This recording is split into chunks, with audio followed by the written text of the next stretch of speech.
Hello everyone, good morning. Subject English, Standard 2nd. કાલે આપણે અહીંયા ચિત્ર જોઈ અને પ્રાણીઓના સ્પેલિંગમાં રંગ પૂર્યા. આજે આપણે આ ચિત્રમાં રંગ પૂરીશું અને કવિતા ગાશું. તો અહીંયા આપણે ચિત્રની અંદર મનગમતા રંગ પૂરીશું.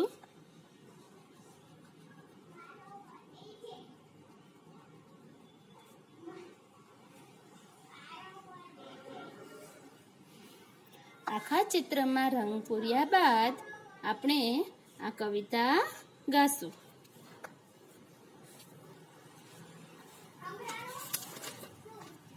અહીંયા શું આપેલું છે તો કે બાબા બ્લેક શીપ. શીપ એટલે શું થાય તો કે ઘેટું અને બ્લેક એટલે કાળું. તો બાબા શું છે? બાબા એવો આ ઘેટું છે એ અવાજ કરે છે. તમે બધાએ ઘેટું જોયું છે ને? ઘેટું શું આપે તો કે આપણને ઊન આપે. હેવ યુ એની હુલ એટલે આ પેલો છોકરો છે એ શું કહે છે અને ઘેટાને કે તારી પાસે ઊન છે? Yes sir, yes sir. પેલો ઘેટું શું કહે છે? હા સર, હા સર. 3 bags full મારી પાસે 3 બેગ ફૂલ ભરાય તેટલું ઊન છે. 1 for my master કે એક બેગ છે એ મારા માલકીન, માસ્ટર એટલે શું થાય? માલિક માટે છે. એન્ડ 1 for my dam એટલે એક બેગ છે એ મારી, ડેમ એટલે માલકીન, એક બેગ છે એ મારા માલકીન માટે છે. 1 for the little boy અને એક બેગ છે એ પેલા નાના બાળક માટે છે.